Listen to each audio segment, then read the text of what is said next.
मित्रों,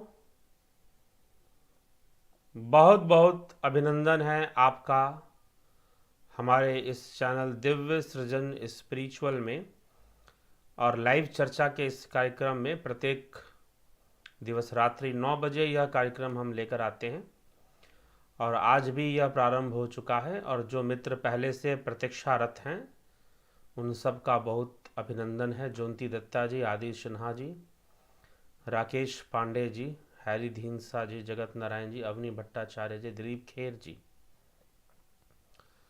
महेश राम पिस्ता जी, अनिल कुमार जी, अमित शर्मा जी, रचना जी, भूप सिंह खीचर जी, तरनजीत सिंह जी, वर्षा सचदेव जी, अजित भाई पटेल जी, राम प्रकाश जी, दीपक पटेल जी, रवि कुमार जी, सभी का बहुत बहुत अभिनंदन। इस कार्यक्रम में जिन्होंने कमेंट किया उनका तो हमने कर ही दिया, जिन्होंने ना भी किया उन सभी का भी, सभी मित्रों का, सभी जिज्ञासुओं का बहुत स्वागत है। तो चलिए अब हम अपने विषय पर चलते हैं। तो मित्रों, आज का जो विषय है, आत्मा क्या है। आंखें नहीं देख सकती, जिह्वा नहीं बता सकती और बुद्धि नहीं समझ सकती, अंतःकरण से भी परे वह आत्मा क्या है, वह कौन है, क्या है। तो केनोपनिषद का यह विषय है। जैसा कि कल का ही प्रसंग हम ले लें, कल के विषय में कि प्रश्न क्या किया गया, उसी प्रश्न का उत्तर देते हुए इसमें चर्चा आगे बढ़ती है। तो हम फिर से उन प्रश्न को लेंगे। केनोपनिषद का जो प्रथम श्लोक है, प्रथम मंत्र है, वह क्या कहता है। ओम केनेशितम पतति प्रेषितम मनः केन प्राण प्रथम प्रयति युक्तः केनेशिताम वाचमिमाम वदंती चक्षुः श्रोत्रम क उदेवो युनक्ति। अर्थात किसके द्वारा यह सब कुछ सत्ता पाकर प्रेरित होकर मन आदि इंद्रियां कार्य करती हैं।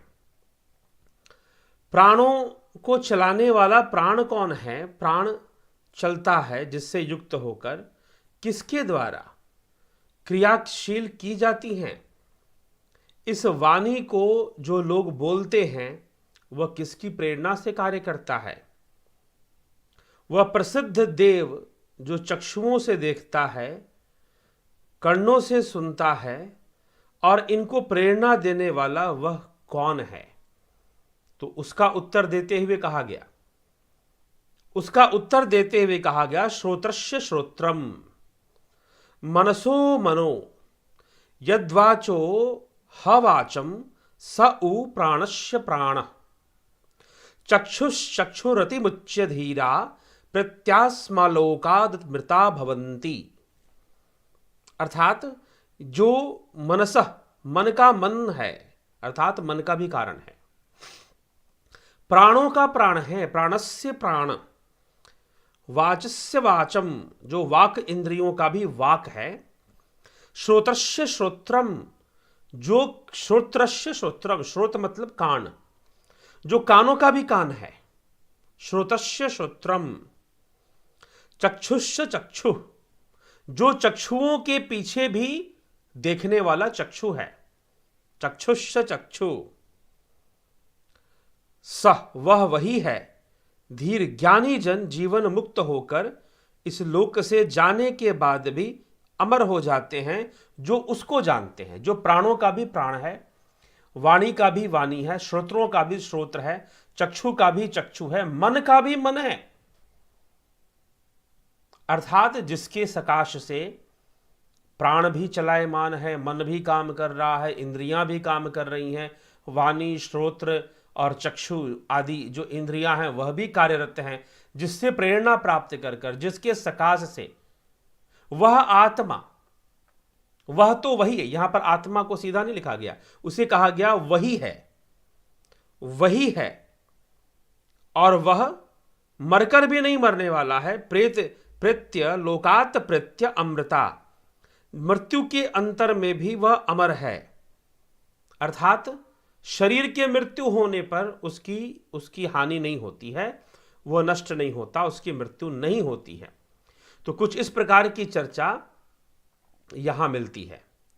तो जिज्ञासुओं, आगे के श्लोक में फिर हमने कल भी इन दो श्लोकों पर तो चर्चा कर ही लिया था। लेकिन अब उसी के बारे में कहा जा रहा है कि ना तत्र चक्षुर गच्छति, ना वाग गच्छति, ना मनो न विद्यो न विजानिमो, यथैत दनु शिष्यादन्य देव तद्विदितादथो अविदितादधि इति शुश्रुम प्रवेशाम ये नंस्तद्वया चक्षिरे।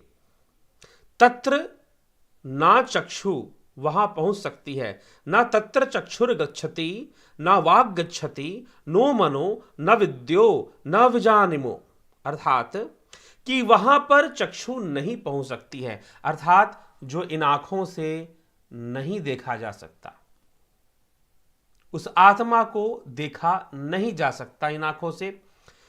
न तत्र चक्षुर गच्छति, न वाग गच्छति, ना ही वहां पर वाणी पहुंच सकती है। न वाग गच्छति, वाग गच्छति मतलब वाणी के लिए वाक शब्द का प्रयोग हुआ है, तो वहां पर वाणी भी नहीं पहुंच सकती है। नो मनो न विद्यो, ना वहां तुम मन से पहुंच सकते हो और ना वहां पहुंचने की कोई विद्या है, ना तर्क है ना बुद्धि है, ठीक, तो नहीं पहुंच सकते।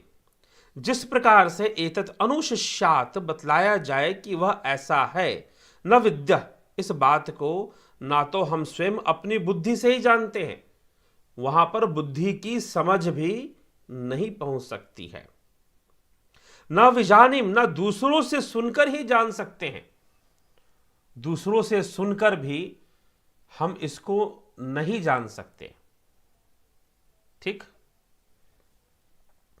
तो वह सुनने और जानने में, बुद्धि से सुनने में नहीं आता, बुद्धि से जानने में नहीं आता, इंद्रियों से देखने में नहीं आता, ये यहां पर कहने का तात्पर्य। फिर कहा जा रहा है अन्यत एव अथो अविदत्तात, भिन्न ही है वह जाने हुए ज्ञानियों के लिए, अर्थात पदार्थ जो कि हम इंद्रियों से जानते हैं, जिन विषयों को हम इंद्रियों से जानते हैं उससे वह भिन्न है, वह इंद्रियों का विषय ही नहीं है।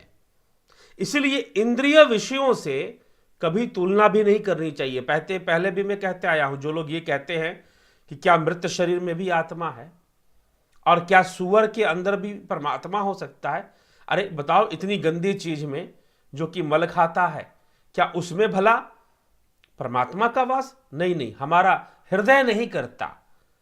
कुछ लोगों का तर्क क्या है कि हमारा हृदय नहीं करता कि हम इस बात को माने कि गंदगी में भी परमात्मा, हम नहीं मान सकते। तो आपका अब मानने के लिए तो आप सूरज को चांद और चांद को सूरज मान लो, क्या फर्क पड़ जाए, मानने की तो पूरी स्वतंत्रता है। आप मान लीजिए कि सूर्य उदय दक्षिण से होता है, मानने की तो पूरी स्वतंत्रता होती है, ठीक। तो यहां पर जो कहा जा रहा है, न तत्र चक्षुर गच्छति, न वाग गच्छति, नो मनो न विद्यो न विजानिमो, तत् विदितात, वह जाने हुए पदार्थ समुदाय से भिन्न ही है, अर्थात जिनको हम इंद्रियों से जान सकते हैं उनसे वह भिन्न ही है, उनसे वह भिन्न ही है।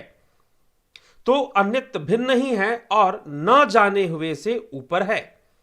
यह अपने पूर्वाचार्यों के मुख से हम सुनते आए हैं, जिन्होंने हमें उस तत्व का भली भांति व्याख्या करके समझाया है, वह जो परम तत्व है।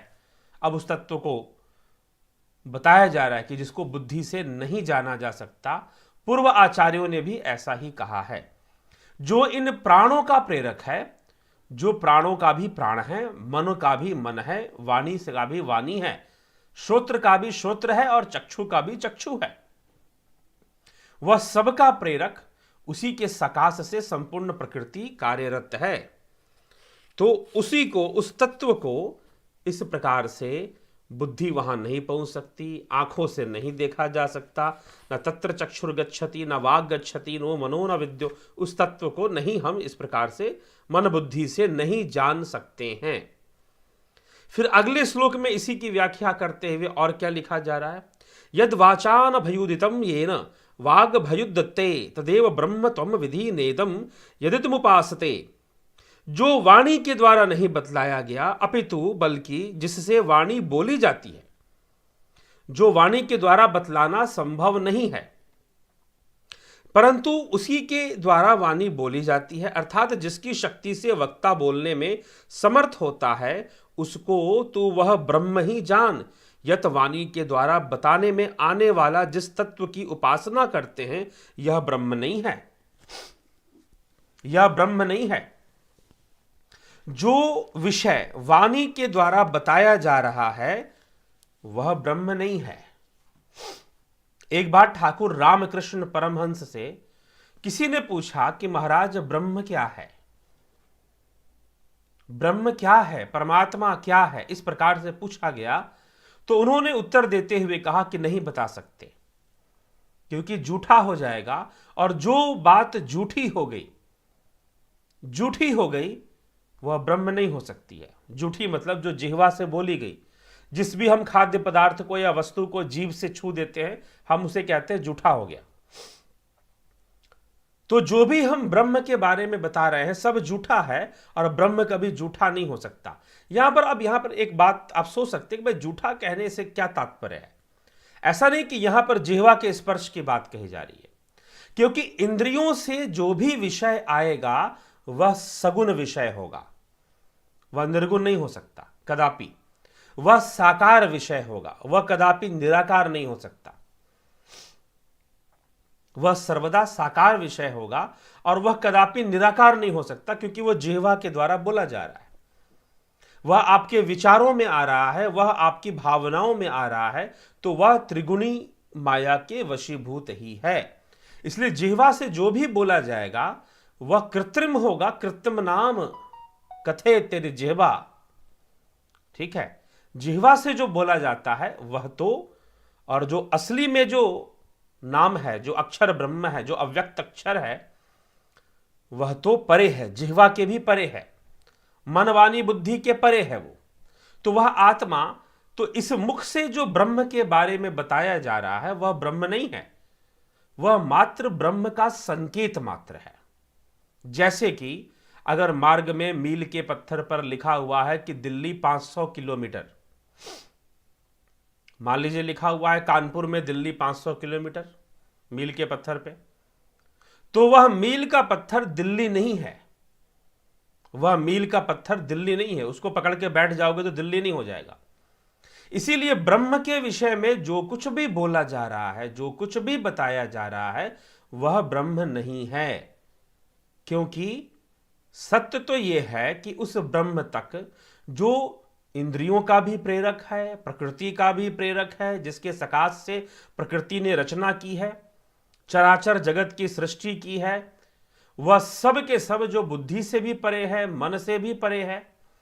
वहां बुद्धि नहीं पहुंच सकती, वहां मन नहीं पहुंच सकता, वहां वाक आदि इंद्रियां नहीं पहुंच सकती, वहां प्राण भी नहीं पहुंच सकते। जो प्राणों का भी संचालक है, प्राणों का भी प्राण है, उसको प्रेरणा देने वाला है, उस आत्मा तक, उस ब्रह्म तक बुद्धि से नहीं पहुंचा जा सकता। यह विषय इस मंत्र के अंतर्गत केन उपनिषद में समझाया जा रहा है। तो आइए, ये प्रथम खंड के अंदर ही हम अध्ययन कर रहे हैं, आगे और इसको समझने का प्रयास करते हैं। अगले श्लोक में क्या कहते हैं? यन मनसा न मनुते ये ना हुर्मनो मतम तदेव ब्रह्म त्वम विधि नेदम यदिदमुपासते। अर्थात जिसको मन से नहीं समझ सकता कोई, अपितु जिससे मन जाना हुआ जाता है, जिसको मन से कोई समझ तो नहीं सकता, लेकिन जिसके कारण से मन भी अस्तित्व में आ रहा है, इंद्रियां भी अस्तित्व में आ रही हैं, बुद्धि भी अस्तित्व में आ रही है, अहंकार आदि चीजें भी अस्तित्व में आ रही है, जिसके कारण से तदेव ब्रह्म त्वम विधि नेदम यदुतमुपासते, जिससे मन भी जाना हुआ जाता है, ऐसा कहते हैं, तत् उसको ही तू ब्रह्म जान। मन और बुद्धि के द्वारा जानने में आने वाले जिस तत्व की उपासना करते हैं वह ब्रह्म नहीं है, वह ब्रह्म नहीं है। कितना स्पष्ट, क्या कहा गया कि मन बुद्धि से, वाणी से आप अगर किसी की उपासना करते हैं तो वह ब्रह्म नहीं है। तभी तो श्री कृष्ण ने अर्जुन से कहा, ना तो माम शक्यसे द्रष्टु मननेव स्वचक्षुषा, कि इन चरम चक्षुओं से जो तू मुझे देख रहा है कि मैंने मोर मुकुट धारण किया है, मैं द्वारकाधीश के रूप में तेरे सामने खड़ा हूं, यह मेरा रूप नहीं है। तू मुझे इन चक्षुओं से देख ही नहीं सकता। तो यही यहां पर मन से, बुद्धि से जो विषय बुद्धि में आ रहा है, जो विषय मन में आ रहा है, जो विषय इंद्रिय अनुभूति में आ रहा है, जो विषय वाणी से बताया जा रहा है, जो विषय मन से समझकर बताया जा रहा है, वह कभी भी ब्रह्म नहीं हो सकता। लेकिन इन सब के पीछे जिस कारण से मन भी अस्तित्व में आ गया, जिस कारण से ब्रह्म बुद्धि भी अस्तित्व में आ गई, जिस कारण से प्राण भी अस्तित्व में आ गए, उन सबको तू उसी ब्रह्म से हुआ बना हुआ जान ले। उसी से बना हुआ, प्रकृति उसी के सकाश का प्रयोग करते हुए सृष्टि करती है। ठीक, प्रकृति उसी के सकाश का प्रयोग करते हुए सृष्टि करती है और यही सृष्टि का क्रम चल रहा है। लेकिन बिना उसके सकाश से प्रकृति कुछ नहीं कर सकती। अगर बिजली ना हो तो पंखा हवा नहीं दे सकता। अगर बिजली आई तो बिजली की ही ऊर्जा का प्रयोग करते हुए पंखा हवा देगा, टीवी जो है न्यूज दिखा देगा, फिल्म दिखा देगा आपको। अभी आप अपने मोबाइल फोन या लैपटॉप पर यह वीडियो देख पा रहे हैं, लाइव सेशन जो चल रहा है। तो बिना बिजली के ये सारी चीजें चलना संभव नहीं है। लेकिन क्या बिजली दिखा रही? तो बिजली दिखा भी नहीं रही है। इसीलिए कहा जाता है कि वह कुछ ना करते हुए भी सब कुछ करने वाला है।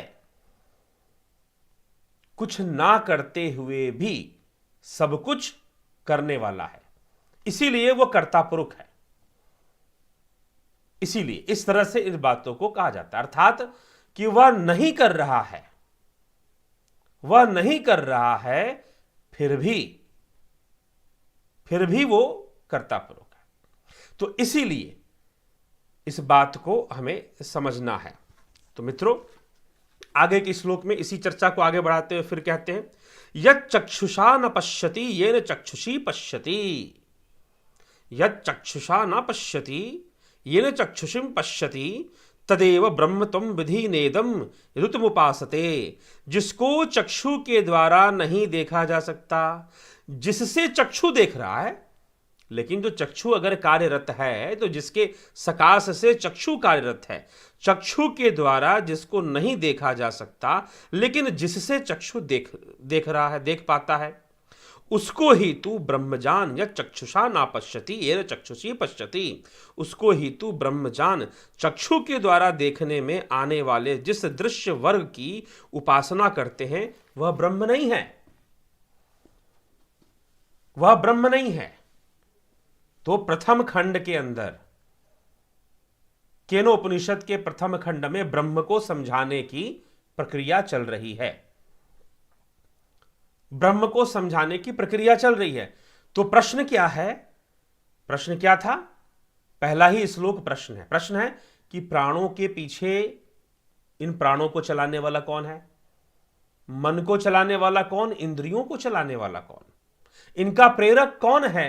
तो इनका प्रेरक तो वही है, लेकिन वह जो वही है उसको वाणी से नहीं जान सकते, बुद्धि से नहीं जान सकते, मन से नहीं जान सकते। और जो वाणी से बताया जा रहा है वह कदापि ब्रह्म नहीं है, वह तो ब्रह्म की ओर एक संकेत मात्र है। या फिर शास्त्रों के अंदर, उपनिषदों के अंदर जो यह श्लोक लिखे जा रहे हैं वह श्लोक भी एक संकेत मात्र है। जैसे मील का पत्थर कभी दिल्ली नहीं हो सकता। ठीक, तो इस प्रकार से वर्णन है। आगे कहते हैं, यत् शत्रुएन न शृणोति येन श्रोत्रमिदं श्रुतम् तदेव ब्रह्म त्वं विधिनेदं यदुतमुपासते। अर्थात जिसको श्रोत्रों के द्वारा नहीं सुन सकता लेकिन जिसकी शक्ति से यह श्रोत्र सुनने का कार्य करते हैं, वह ब्रह्म है, वह ब्रह्म है। परंतु श्रोत्र इंद्रियों के द्वारा जो जानने में आ रहा है वह ब्रह्म नहीं हो सकता, वह ब्रह्म नहीं हो सकता। तो बहुत गूढ़ विषय लिया गया और बहुत अच्छे तरीके से प्रस्तुत किया जा रहा है यहां पर श्लोकों को। कि पहले कहा गया कि जो चक्षुओं से देखा, चक्षु ब्रह्म को नहीं देख सकते, चक्षु ब्रह्म को नहीं देख सकते, लेकिन चक्षु जो भी देख रहे हैं उस ब्रह्म की शक्ति से देख रहे हैं। लेकिन चक्षु जो भी देखते हैं वह ब्रह्म नहीं हो सकता, वह ब्रह्म नहीं हो सकता। वाणी जो भी बोलती है वह ब्रह्म नहीं हो सकता, क्योंकि वह त्रिगुण वशीभूत है, वह तन मात्राओं और पंचभूतों के वशीभूत है। त्रिगुण वशीभूत होने के कारण त्रिगुणी माया के वशीभूत है। तो इंद्रिय विषय त्रिगुणी माया के वशीभूत है, इसीलिए इंद्रिय विषयों की तुलना ईश्वरत्व से नहीं करनी चाहिए, ईश्वरत्व से नहीं करनी चाहिए। इसीलिए कोई वस्तु गंदी है, यह तो इंद्रिय अनुभूति है, यह तो this is the subject of senses. वो सुअर है, मलमूत्र खाता, यह क्या है? यह आपका इंद्रिय विषय है, इंद्रियों का विषय है ये। और आप हमारा हृदय नहीं मानता, this is not a logic कि हमारा हृदय नहीं मानता। Because if something is bad और something is good, this is due to your senses. या इंद्रियों के कारण कोई मर गया, आपकी नजर में किसी व्यक्ति की मृत्यु हो गई, शरीर त्याग दिया उसने, यह भी इंद्रिय अनुभूति है। इंद्रियों की सीमा में जब इंद्रियों के परे अनुभव करोगे तो पता चलेगा कि मृत्यु तो मिथ्या है, मृत्यु तो होती ही नहीं है। शरीर नष्ट हो जाता है, जो जीव कर्म कर रहा था और जो कर्मों का फल भोग रहा था वो तो फिर भी विद्यमान रहेगा, वो तो फिर भी अस्तित्व में रहेगा। इसीलिए यहां पर कहा गया इंद्रिय विषयों को आप उसमें ईश्वर अनुभूति को मत ले आइए कि उसमें ईश्वर नहीं हो सकता क्योंकि वो चीज गंदी है, मैली है, उसमें से बदबू आती है। वाह भैया, तो तुलना ही गलत, सोच में कोई गहराई ही नहीं, वहां तक पहुंच ही नहीं पा रहे और तर्क दिए जा रहे हो कि हमारा हृदय नहीं मानता। अरे भाई, अब वही मैला है, वह मिट्टी में चला जाएगा और उसी मिट्टी से वृक्ष निकल जाएगा, उसी वृक्ष से फल गिरेगा, तो उस फल को खा लोगे। तब ध्यान नहीं दिया तुमने कि वह तो मैले से ही बना हुआ फल था। इसीलिए यहां पर समझाने का प्रयास मैंने बीच में किया कि जो लोग ये कहते हैं कि वह तो मैला है, गंदगी है, उसमें परमात्मा कैसे हो सकता है। अरे भाई, मैला होना, गंदा होना, यह आपके इंद्रियों का विषय है। और जो वह परब्रह्म है, वह जो ब्रह्म है, क्या समझाया जा रहा है, वहां आपकी इंद्रियां पहुंच ही नहीं सकती। लेकिन इंद्रियां जो कार्य कर रही हैं उसी के सकाश से कर रही हैं। आगे लिखा जा रहा है प्राणों के विषय में, यत् प्राणेन न प्राणिति येन प्राणः प्रणीयते तदेव ब्रह्मं त्वं विधि नेदम यदुदमुपासते यत् प्राणेन न प्राणिति येन प्राणः प्रणीयते। जो प्राणों के द्वारा चेष्टा युक्त नहीं होता, बल्कि जिनसे प्राण चेष्टा युक्त होते हैं, उसको ही तू ब्रह्म जान। अर्थात जो प्राणों के द्वारा तो नहीं चलाया जाता, लेकिन प्राणों को जो चलाने वाली शक्ति है, जो प्राणों के द्वारा चेष्टा युक्त नहीं होता, अर्थात प्राण वहां नहीं पहुंच सकते, प्राणों के माध्यम से उसकी अनुभूति भी नहीं हो सकती। तो जो प्राणों के द्वारा चेष्टा युक्त अर्थात न प्राणिति, अर्थात जो प्राणों के द्वारा जो नहीं चल सकता, लेकिन प्राण उसी की सकाश से चल रहे हैं, उसी की शक्ति से चल रहे हैं, तो उसे तू ब्रह्म जान। त्वम एव त्वम ब्रह्म विधि यत उपासते। प्राणों की शक्ति से चेष्टा युक्त दिखने वाले जिस तत्व समुदाय की उपासना करते हैं लोग, वह ब्रह्म नहीं है। अब प्राण और इंद्रियों के माध्यम से जिन विषयों की को आप देखते हैं और उसकी उपासना करते हैं, वह ब्रह्म नहीं है। अर्थात आप ब्रह्म की उपासना नहीं कर रहे, आप किसी और की उपासना कर रहे हैं। तो उपासना कीजिए, आप किसी भी की भी कर रहे हैं, लेकिन उसे ब्रह्म की संज्ञा मत दीजिए। इसीलिए कहा जा रहा है उसे ब्रह्म की संज्ञा मत दीजिए, क्योंकि जो विषय इंद्रियों का विषय हो गया तो वो निश्चय ही गुण संपन्न है, और जो गुण संपन्न है और जो इंद्रियों का विषय हो गया, क्योंकि इंद्रियां ब्रह्म से ही चलायमान हैं, ब्रह्म की शक्ति से ही कार्यरत हैं, लेकिन इंद्रियों का सामर्थ्य नहीं है कि वह ब्रह्म को दिखा सके। अब लाइट जलती है ना, घर में बल्ब जलाते हैं, एलईडी बल्ब्स, ट्यूबलाइट्स जलाते होंगे ना। अब उस लाइट में बहुत कुछ दिखाई देता है, कमरे के अंदर जितनी भी चीजें होंगी उस लाइट में आपको दिखाई देंगी, लेकिन क्या उस लाइट में बिजली दिखाई देती है? जिस बिजली से वो बल्ब जल रहा है वह बिजली कहीं नहीं दिखाई देती, और उस बल्ब के लाइट का यह सामर्थ्य भी नहीं है कि वह बिजली दिखा दे। उस बल्ब के लाइट का यह सामर्थ्य भी नहीं है कि वह बिजली दिखा दे। इसीलिए फिर से रिपीट कर रहा हूं कि सूअर में परमात्मा नहीं है, सूअर का दिखाई देना इंद्रियों का विषय है।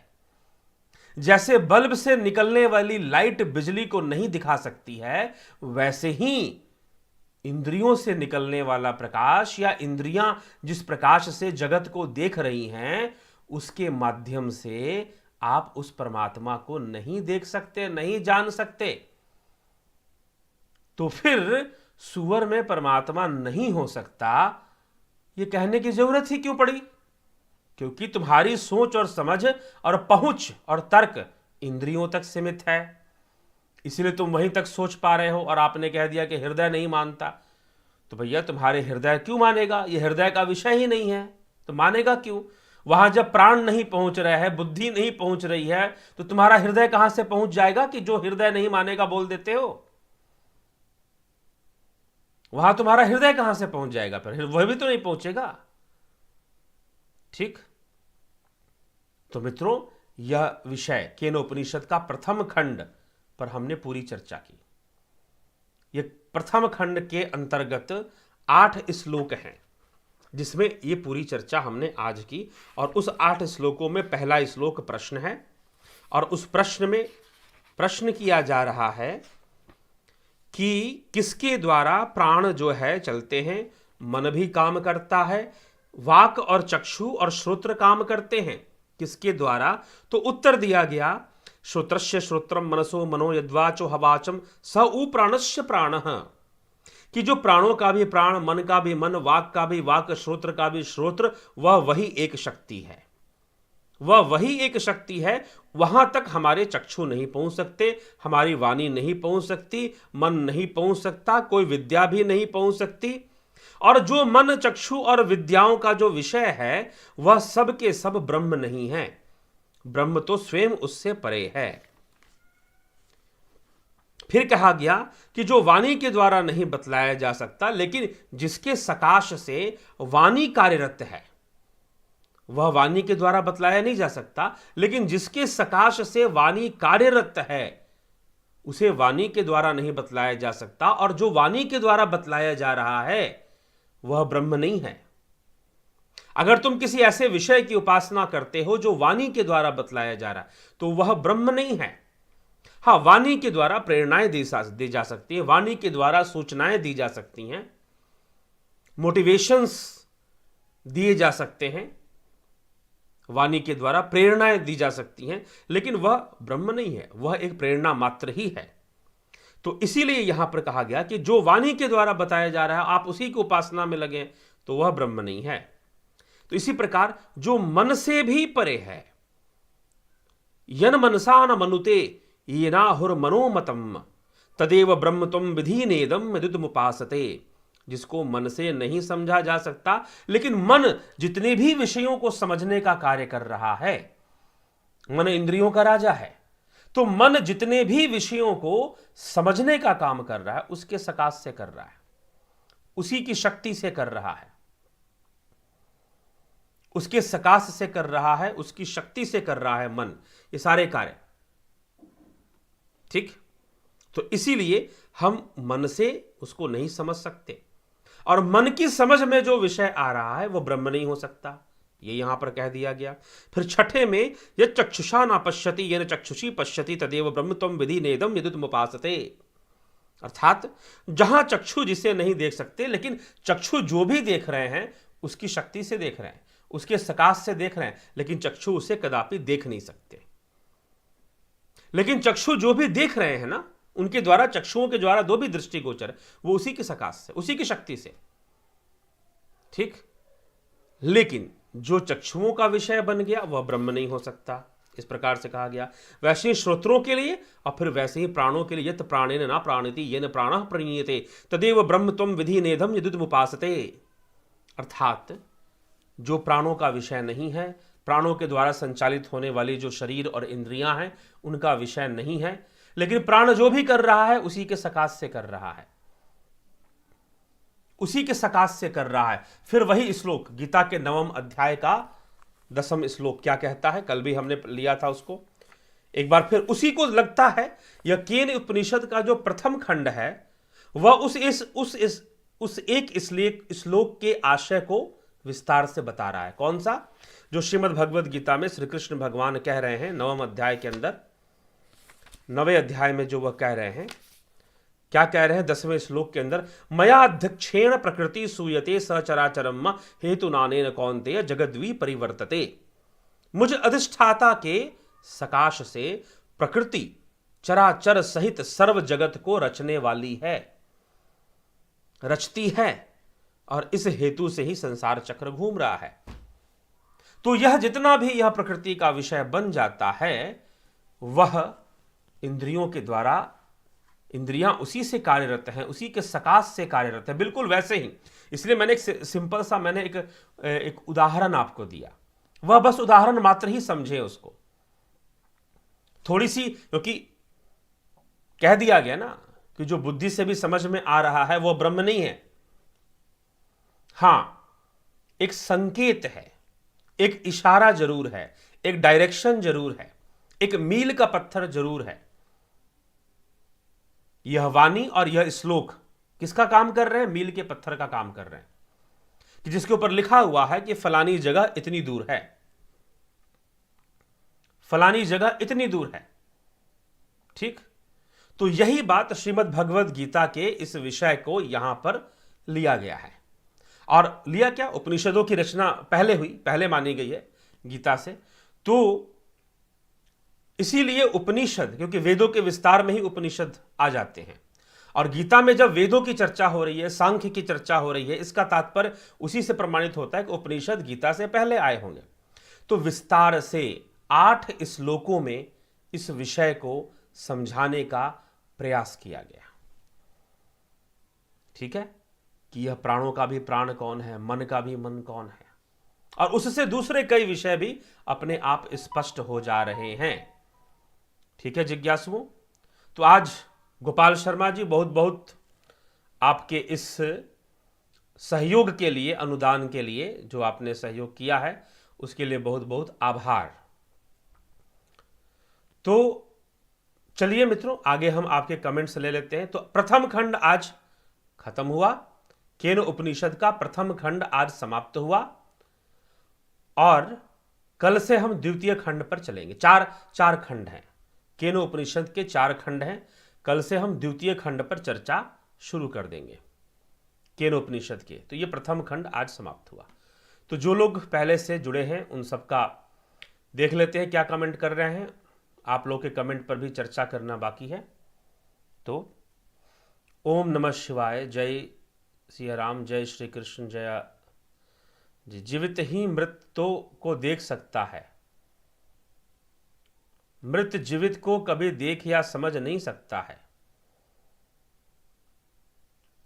या जीवित तो देखिए, ईश्वर अंश जीव अविनाशी, जीव अविनाशी है, जीवित भी मृत को देख सकता है। ऐसे ऐसे लोग हैं, ऐसे ऐसे लोग हैं। मैं आपको एक घटना बता रहा हूं, मैं उस व्यक्ति से मिला हुआ हूं, इसलिए मैं आपको बता रहा हूं कि एक व्यक्ति, एक लड़का ही था, युवा ही था, लगभग 16-17 साल की उम्र होगी, पतंगबाजी कर रहा था अपने छत के ऊपर। थोड़ा सा बचपना अभी गया ही नहीं थी उसकी, हालांकि इतने बड़े बड़े होते तो थोड़ी सी समझदारी आ जाती, लेकिन पतंगों का शौक उसका अभी गया नहीं था। पतंगबाजी कर रहा था और वो गिर गया, छत से गिर गया अपने। जब छत से गिरा तो लगभग समझिए बेहोश। अब माता पिता उसके बड़े परेशान, घर के लोग बड़े परेशान कि भाई ये क्या हो गया, बेहोश है कि मर गया, सांसें नहीं चल रही हैं, ऐसा लग रहा है सब कुछ रुक गया है। जल्दबाजी से उन्होंने पास पड़ोस में कोई कंपाउंडर वंपाउंडर, थोड़े बहुत जानकार कोई डॉक्टर टाइप के कोई व्यक्ति थे, उनको जाकर जल्दबाजी से बुलाया। उन्होंने नब्ज अब्ज चेक किया और सीधा बोला कि मर गया है, ये तो हॉस्पिटल ले जाना है ले जाओ, नहीं तो छोड़ो, अपना अंतिम संस्कार की तैयारी करो, अब ये जीवित नहीं है। इस प्रकार से उन्होंने घोषणा कर दी। आधे घंटे बाद वो लड़का, उसकी सांसें चलने लगी और फिर से वो आ गया। ऐसी एक जगह पर नहीं, ऐसे अनेक जगह पर आपको ऐसे लोग मिल सकते हैं। मैं तो ऐसे कई लोगों से मिला, तो मैं आपको बता रहा हूं। तो अब जो है वह उठा, चेत में आया, तो कुछ देर तक किसी को पहचाना ही नहीं कि कौन हूं मैं, कहां हूं, क्या हूं। कुछ देर तक कुछ उसे पहचान में नहीं आया। कुछ देर मतलब यही 15 मिनट, 10 से 15 मिनट। उसके बाद सारी मेमोरी रिकॉल हो गई। सिर में चोट आया था उसके, थोड़े ये था कि चलो फटा नहीं था सिर, लेकिन चोट आया था, तो मेमोरी रिकॉल होने शुरू हो गई और फिर सारा चीज़ें समझने लगा कि हाँ मेरे माता पिता हैं, ये सब है बस। तो लगभग आधे घंटे का टाइम इस सारी प्रक्रिया में लगा। तो जब वो आधे घंटा या 40 मिनट बाद जब उठ गया, और उसके कुछ देर बाद, लगभग 15 मिनट बाद, उठने के 15 मिनट बाद याद आ गए सारे लोग, तो फिर उसको माता पिता ने फिर डॉक्टर वॉक्टर को दिखाया, अच्छे से डॉक्टर को दिखाया कहीं गहरी चोट ना आई हो। तो उन्होंने बोला कि नहीं, सिर के ऊपरी हिस्से में ही चोट आई है, अंदरूनी चोट नहीं है। सिटी स्कैन वगैरह सब कुछ हुआ, सिर के उसी में चोट आई है, कोई अंदरूनी चोट नहीं। लोग, परिवार के लोग खुश हुए, चलो भाई ठीक है, बच गया, बाल बाल बच गया। तो अब समय बीता, दूसरे दिन, एक दिन बीत गया, दूसरे दिन उसने अपने पिताजी को बताया। क्या बताया कि जब मैं इस प्रकार से गिर गया था तो मैंने क्या देखा कि मैं खड़ा हूं और मेरी बॉडी पड़ी हुई है और सब लोग रो रहे हैं, मैंने ये अपनी आंखों से देखा। तो मरा कौन? शरीर। एक क्षण के लिए जीवात्मा को लगा कि भाई शरीर गया काम से, उसने शरीर का त्याग कर दिया कुछ देर के लिए। फिर देखा शरीर तो फिट है, फिर से उसमें काम शुरू कर दिया, प्रवेश कर गया। ठीक है, यह प्रक्रिया इस प्रकार से, कई लोग ऐसे हैं, एक नहीं, ऐसे अनेकों लोग हैं जिन्होंने ऐसी अनुभूतियां की हैं। और कई बार लोग आत्महत्या करने वाले लोग भी बच बचा जाते हैं, तो वो भी कई बार ऐसे अनुभूतियां कर लेते हैं। तो ये जो बात है कि मृत को नहीं देख सकता, जो जीवित है वही मृत को देख सकता है, तो बात तो बिल्कुल सही है। लेकिन जीवित जो जीव है वो अविनाशी है। ठीक, चलो जी, जगत नारायण जी,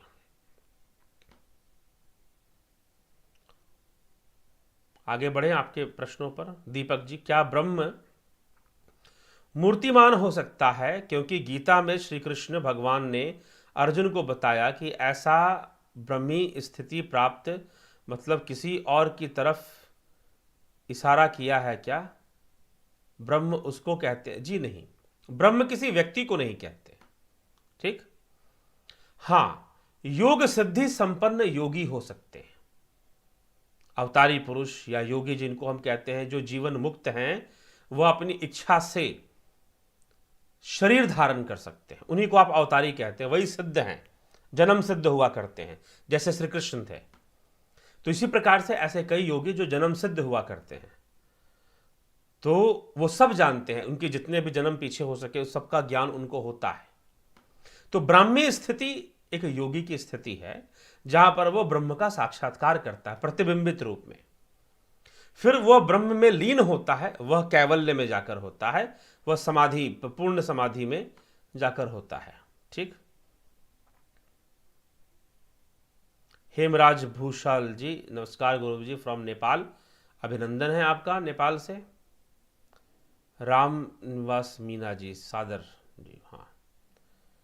न तत्र चक्षुर गच्छति न वाग गच्छति नो मन न विद्योम न विजनिमो यथेदु नो शिष्यात्। ठीक है जी, गोपाल जी, गुरु जी सभी मनुष्य पशु पक्षी वृक्ष तथा हिरण्यगर्भ में भटक रहे सभी मृतक इत्यादि सभी के प्रति अनायास ही हृदय में तीव्र गहरा दया भाव उठने का क्या तात्पर्य है, कृपया प्रकाश डालने।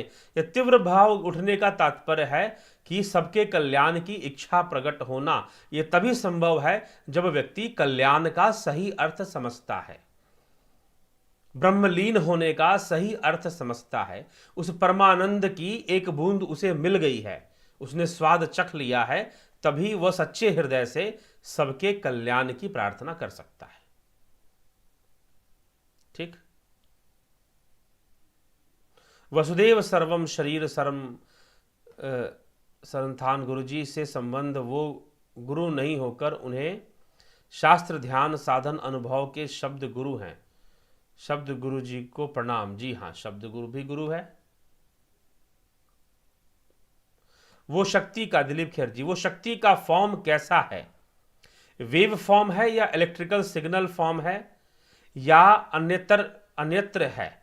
वो शक्ति की साइज कितनी है? वो शक्ति का अनुभव कैसे होगा? वह शक्ति सर्वव्यापी है। आप यहां ब्रह्म की ओर पूछ रहे हैं, उसका कोई साइज नहीं है, वह सकाश मात्र है। इसीलिए शक्ति भी जो कहा जा रहा है ना, शक्ति भी कहना एक संकेत मात्र है। वह तो शक्ति भी नहीं है, वह तो ऊर्जा भी नहीं है। ठीक। यह कहना भी एक संकेत मात्र है, उसे शक्ति कहना भी एक संकेत मात्र है। तो इसीलिए वह तो सर्वव्यापी है, तो उसके साइज होने का मतलब ही नहीं है। साइज तो उसका होगा जो सर्वव्यापी नहीं है। जब वो सर्वव्यापी है तो भला उसका साइज क्या हो सकता है? तो वो शक्ति का फॉर्म कैसा है? वेव फॉर्म में है, इलेक्ट्रिकल फॉर्म में है? जी नहीं। अगर इसीलिए तो, क्योंकि wave form, electrical form, electromagnetic form, जो भी है वेव फॉर्म ही है सब। तो यह जो भी ये फॉर्म है, यह तो बुद्धि का विषय है। और जब कहा जा रहा है कि बुद्धि नहीं समझ सकती, मन नहीं समझ सकता, इंद्रियां नहीं जान सकती, लेकिन इंद्रियां जो भी जानती हैं, मन जो भी समझता है, बुद्धि जो भी समझती है, वह उसके सकाश से है। बिल्कुल वैसे ही जैसे कि बल्ब के लाइट में सब कुछ दिख रहा है, लेकिन बल्ब जिस शक्ति से जल रहा है वो नहीं दिख रहा, वो नहीं दिख रहा, उसको देखना वो दृष्टि में नहीं आ रहा, उसको नहीं जाना जा रहा। तो इसी प्रकार उसका ना साइज है, उसका ना रूप है, क्योंकि वो सर्वव्यापी है।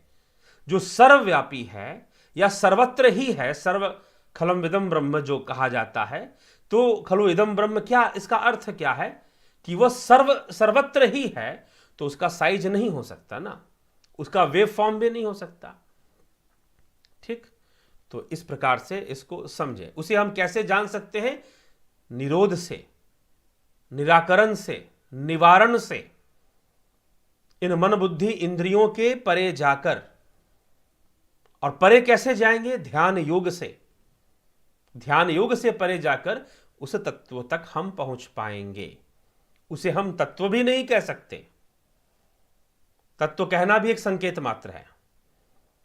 अच्छा, यहां पर प्रश्न भी कर रहे हैं शायद, गुरु जी ब्रह्म कोई तत्व है या स्थान है? जी नहीं, ना तो वो तत्व है और ना ही वो स्थान है। भला स्थान कैसे हो सकता है जब सर्वव्यापी है? तो उसे तत्व कहना या उसे परम धाम कह देना, ये सारी बातें संकेत मात्र ही हैं। क्योंकि इस इंद्रियों के जंजाल में संकेत ही संभव है, संकेत ही तो संभव है। इसलिए संकेत को पकड़ के बैठ जाओगे तो वह ब्रह्म नहीं है। यही क्या केनोपनिषद के इतने श्लोकों में क्या बताया गया? अगर फिर से रिवाइंड कर इसको सुन ले, इस वीडियो को, मैं कहूंगा क्या बताया गया कि आंखें उसे, चक्षु उसे देख नहीं सकते, लेकिन चक्षुओं को का जो देखने का काम है वो उसी की शक्ति से है, उसी के सकाश से है। चक्षुओं को देखने का काम हो रहा है, लेकिन चक्षु उसको नहीं देख सकते। तो इसीलिए जो भी चक्षुओं के द्वारा देखा जा रहा है या जो वाणी के द्वारा बताया जा रहा है, वह ब्रह्म नहीं है, वह ब्रह्म नहीं है। जो मन की समझ में उपासना की जा रही है, जो बुद्धि की समझ में उपासना की जा रही है, वो ब्रह्म की उपासना भी नहीं है। इस प्रकार से यह स्पष्ट किया जा रहा है। ठीक है। तो इसीलिए ना तो वो तत्व है और ना ही वो स्थान है। जब हम ब्रह्म को नहीं जान सकते, जान नहीं सकते, ये अलग विषय हो जाएगा यहां पर। तो जब मोक्ष होता है तो फिर तो हम ब्रह्म में विलीन हो ही जाते हैं, तो वहां पर ज्ञान नहीं होता। फिर जब तक ज्ञान, ज्ञानी, गुरु, शिष्य यह सब बने हुए हैं तो वह तो भवसागर है ना, जो अष्टावक्र महागीता में कहा गया कि यह संसार भावना मात्र है। तो शिष्य का होना, गुरु का होना, पिता का होना, पुत्र का होना, भक्त का होना, भगवान का होना, यह सब भावना ही तो है। मोक्ष हो जाने से भावातीत अवस्था प्राप्त होती है। तो फिर वहां पर यह प्रश्न नहीं उठता कि हम किसको जानेंगे और किसको नहीं जानेंगे। मोक्ष के बाद तो हमारा अस्तित्व ही नहीं रहता, ऐसा मतलब कि हमारा अस्तित्व उस ब्रह्म में ही लीन हो जाता, ब्रह्म ही हो जाता है। प्रकृति भी क्या ब्रह्म के अंदर से निकली है या ब्रह्म से अलग है? ब्रह्म से ही निकली है, ऐसा ही माना गया। ब्रह्म का ही विवर्त है सब। ये तो पहले भी अथर्व श्रुति के माध्यम से, अथर्व वेद के माध्यम से बताया जा चुका है कि ब्रह्म के दो पुत्र, जड़ और चेतन, ऐसे लिखा हुआ है। बचपन से सुना है कि राम वैकुंठ धाम में रहते हैं, कृष्ण गोलोक धाम में, शिव शिवलोक में और स्वामी नारायण अक्षरधाम में रहते हैं। तो वे सब भिन्न हैं या सब एक ही ब्रह्म हैं? देखिए, वह सब एक ही हैं और भाव रूप में वह एक नहीं भी हैं। ब्रह्म रूप में, तत्व रूप में वह एक भी हैं और वह एक नहीं भी हैं, यही कहा जा सकता है इसके लिए। ठीक है, तो भाव रूप जहां आप ले आएंगे ना, भावना आप जहां पर ले आएंगे कि यह शिव हैं, यह विष्णु हैं, यह कृष्ण है, यह राम है, तो जब यह भावना आ जाएगी तो वहां पर तो अलग अलग हो गए ना। अब कहा गया कि स्वामी नारायण अक्षरधाम में, तो अक्षरधाम क्या है? क्षर अक्षर क्या है? अक्षर लोक किसे कहा गया है? अक्षर लोक तो हिरण्य गर्भ पात्र को ही कहा गया है, हिरण्यमय पात्रेन जिसके लिए कहा गया, उसे भी अक्षर कहा गया है। तो इसलिए एक अव्यक्त है, उस अव्यक्त से भी परे परम अव्यक्त है। इसलिए श्रीमद् भगवद गीता में पुरुषोत्तम अध्याय जो है, पुरुषोत्तम योग नामक अध्याय जो है, उसमें क्या कहा जा रहा है कि क्षर और अक्षर के परे है, क्षर और अक्षर के भी परे है। तो अक्षर जो हिरण्यमय लोक है, जो तेजस लोक है, जो सूक्ष्म जगत है, वही तो अक्षर है। वह जीव कभी नष्ट नहीं होता, मात्र शरीर बदलता रहता है, लेकिन वह उसके भी परे है, उसके भी परे है। ठीक, तो यह हमें यहां पर अगर अक्षरधाम की बात करेंगे तो इस प्रकार से चर्चा आ जाएगी। तो रजत गुप्त, क्या आत्मा साक्षी स्वरूप है? क्या यही पुरुष है और निष्क्रिय है?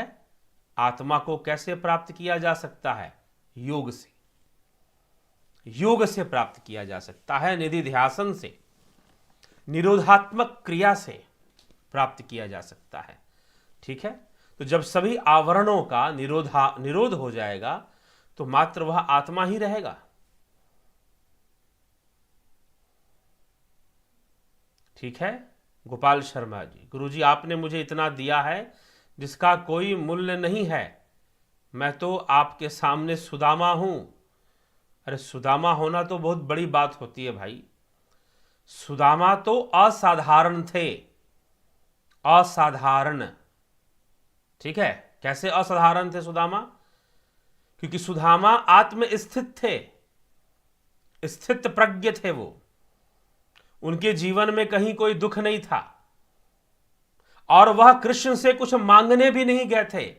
सुदामा चरित्र को समझने की आवश्यकता है। आज आपने यहां सुदामा लिखा, उन्हें किसी वस्तु की कोई आवश्यकता ही नहीं थी और वह कृष्ण से कुछ मांगने भी नहीं गए थे। वह अपनी गरीबी दूर करने भी नहीं गए थे, क्योंकि वह गरीब थे ही नहीं। हां, सांसारिक रूप से उनके घर में धन की कमी थी, धन नहीं था उनके पास। एक बार तो 3 दिन तक भिक्षा मांगते रहे, लेकिन कहीं से कोई भिक्षा भी ना मिली।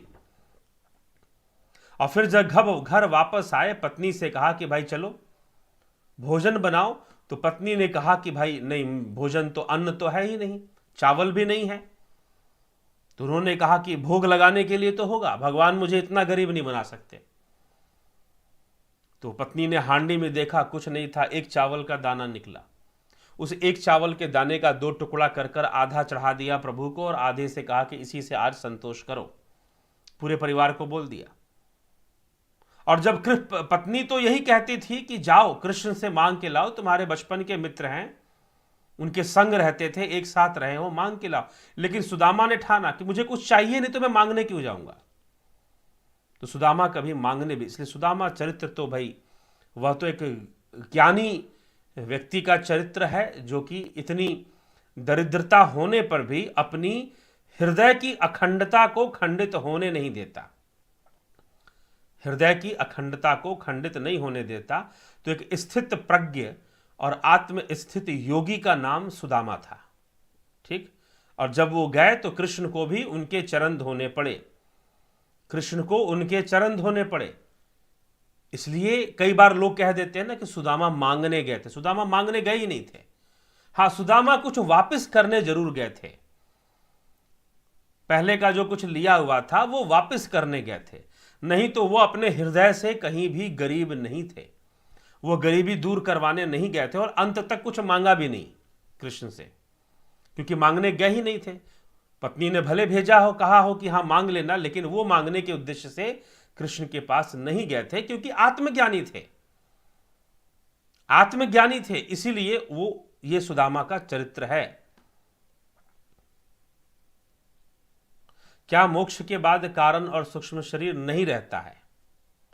आत्म ब्रह्म परमात्मा भगवान में क्या अंतर है? आत्मा ब्रह्म परमात्मा एक ही है। भगवान 6 भगों से संपन्न भगवान है। प्रकृति मतलब कि किसी सिद्ध पुरुष को भी भगवान कहा जा सकता है। समझिए इस बात को। जैसे कि लोग अपने गुरुओं को भी भगवान कह देते हैं, तो किसी सिद्ध पुरुष को भी भगवान कहा जा सकता है। लेकिन आत्मा ब्रह्म परमात्मा यह एक ही चीज है, एक ही अवस्था, एक ही तत्व के लिए कहा जा रहा है। ठीक। योग निद्रा के बारे में कुछ कहने की कृपा करें। योग निद्रा बहुत अच्छी योगी की एक अवस्था है, लेकिन आजकल लोग इसे गहरे नींद को भी योग निद्रा कह देते हैं। अनंत शयनम, अनंत शयनम, अनंत में शयन करना। भगवान विष्णु अनंत में शयन करते हैं, इसलिए उनको अनंत शयनम कहते हैं।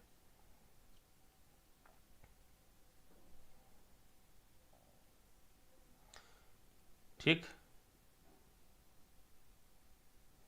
तो इसलिए योग निद्रा कभी और लाएंगे। वैसे योग निद्रा पर पीछे में मुझे लगता है कि पीछे मैंने कोई वीडियो जरूर बनाई है। आप योग शास्त्र के जो प्लेलिस्ट है उसमें आप जाएं तो आपको मिल जाएगा योग निद्रा के ऊपर।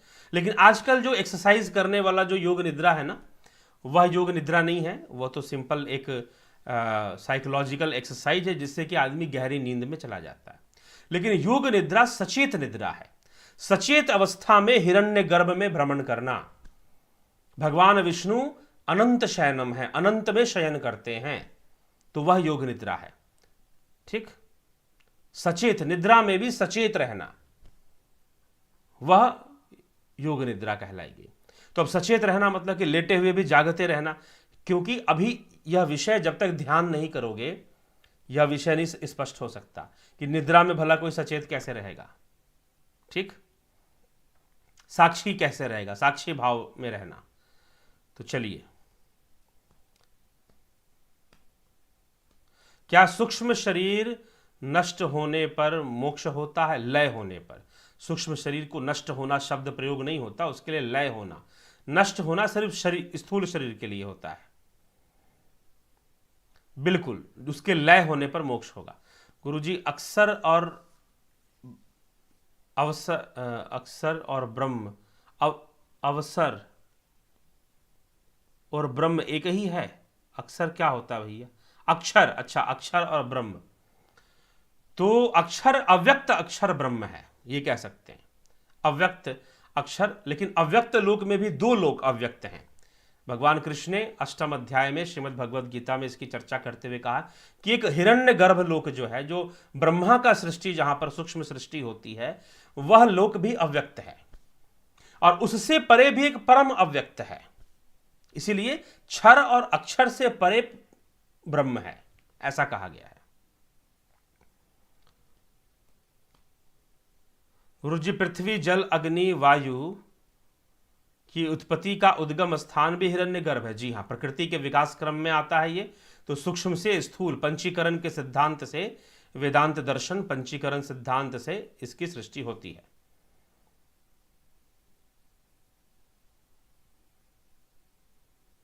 ठीक सर जी, एक बार मैंने भी गहरी निद्रा में ऐसा अनुभव किया था, लेकिन परमेश्वर की कृपा थी, वापस शरीर में आ गया, नहीं तो मेरा काम तमाम होना था। जी चलिए ठीक है, अच्छी बात है। कई बार होता है ऐसा, नहीं, ऐसे कई लोग हैं जो कि कुछ समय के लिए उनको ऐसा महसूस होता है जैसे शरीर छोड़कर कहाँ कहाँ घूम के आ गए। ऐसा होता है, ऐसे कई लोग हैं। ठीक, प्रकृति ब्रह्म में है या माया में है? माया तो है ही प्रकृति। ठीक है, ब्रह्म में और माया में नहीं। ब्रह्म में तो सब कुछ है, सब कुछ ब्रह्म में है, लेकिन प्रकृति तो स्वयं माया है, स्वयं माया स्वरूप है। सुख दुखों को चेतन आत्मा भोगता है या अहंकार? अहंकार भोगता है, जीव भोगता है। जो बुद्धि, अविद्या, अहंकार, कर्म, संस्कार, मन अंतःकरण, अंतःकरण चतुष्टय, मन बुद्धि चित्त अहंकार जिसे हम कहते हैं, ये अंतःकरण चतुष्टय से निर्मित जो जीव है। लेकिन इन सब का संचालक कौन है? किसके सकाश से चल रहे हैं? तो वो आत्मा के सकाश से ही सब चल रहे हैं। लेकिन अंतःकरण से परे है आत्मा, अंतःकरण से परे है आत्मा। इसलिए मैंने पहले भी कहा कि आत्मा की आवाज नहीं सुन सकते, अंतःकरण की आवाज सुन सकते हैं। ठीक, तो यह सब जो है हमें समझना है। तो सुख दुख चेतन आत्मा भोगता है, आत्मा नहीं भोगता, अहंकार भोगता है, ये कहा जा सकता है। तीसरा नेत्र खुलने के बाद क्या करना चाहिए? तीसरा नेत्र खुलने के बाद क्या करोगे? ध्यान करो। तीसरा नेत्र खुल जाने से सचेत अवस्था में हिरण्यगर्भ की यात्रा हो सकती है, देखा जा सकता है, हिरण्यगर्भ में प्रवेश किया जा सकता है। ठीक है, लेकिन यह तीसरा नेत्र भी इंद्रिय विषय है, यह ध्यान रखिएगा। हाँ, यह दिव्य इंद्रिय है, यह हिरण्यगर्भ सूक्ष्म लोक का सत्य दिखाता है। तो एक अव्यक्त, तीसरा नेत्र खुल जाने से जो एक अव्यक्त है वह प्रकट हो जाएगा, सामने आ जाएगा, तेजस लोक जिसे हम कहते हैं। लेकिन जो ब्रह्म रूपी अव्यक्त है, जो अव्यक्त से भी परम अव्यक्त है, वह तो इसके भी निराकरण होने पर वहां पहुंचा जाएगा। इसका भी जब निराकरण होगा तब पहुंचा जाएगा। ठीक है मित्रों, तो इसी के साथ अब चर्चा को यहां विराम देंगे और हम आगे बढ़ेंगे, कल के विषय पर आएंगे। तो कल का जो विषय होगा वह होगा द्वितीय खंड, केनोपनिषद का द्वितीय खंड। तो उस पर हम चर्चा प्रारंभ करेंगे। जुड़े रहें, बने रहें, जरूर ही कोई अच्छा विषय होगा और उसका लाभ उठाएं। और जो मित्र मेंबरशिप, ध्यान साधना, ध्यान योग में उतरना चाहते हैं, अभ्यास करना चाहते हैं, तो निश्चय ही संपर्क करें और संपर्क कर कर उसको प्राप्त कर अपने जीवन को आगे बढ़ाएं। अभी उसमें बहुत सारी चीज़ें डेवलप होने वाली हैं, विकसित होने वाली हैं। शिविर कैंप भी लगेंगे, कहीं कहीं पर कैंप भी कहीं कहीं लगेंगे ध्यान योग के। इन जो जुपिटर मेंबरशिप में जो साधनाएं कराई जाती हैं उसी की कैंप भी लगे, जिसमें कि आप आमने सामने बैठकर एक कैंप के अंदर आप फिर उसका लाभ उठाएंगे। ठीक, तो वह भी होगा। तो कहाँ होगा, किस शहर में होगा, आप वहाँ पहुँच सकते हैं उस शहर में, तो निश्चय ही आप उसको ज्वाइन करिएगा। वो आपको बताया जाएगा, यूट्यूब चैनल के माध्यम से बताया जाएगा। ठीक, कि किस शहर में और किस डेट में, वो आपको यहाँ से उसकी अनाउंसमेंट कर दी जाएगी। तो आगे हम इस पर चर्चा करेंगे। तो चलिए इसी के साथ, लेकिन ऑनलाइन जो ज्वाइन करना चाहते हैं वो तो ज्वाइन कर सकते हैं, लाभ उठा सकते हैं। ठीक है, इसी के साथ विचारों को विराम देते हैं। बहुत बहुत आभार जुड़े रहने के लिए। जुड़े, और अगर आपको इसकी गुणवत्ता अच्छी लगती है तो निश्चय ही वीडियोस की और व्याख्यानों की, और आपके भ्रम दूर होते हैं, संशय दूर होते हैं, कॉन्सेप्ट्स क्लियर होते हैं, तो जरूर जरूर शेयर भी किया करें, वीडियोस को शेयर भी किया करें, सब्सक्राइब भी कर दिया करें। बहुत बहुत सभी का आभार।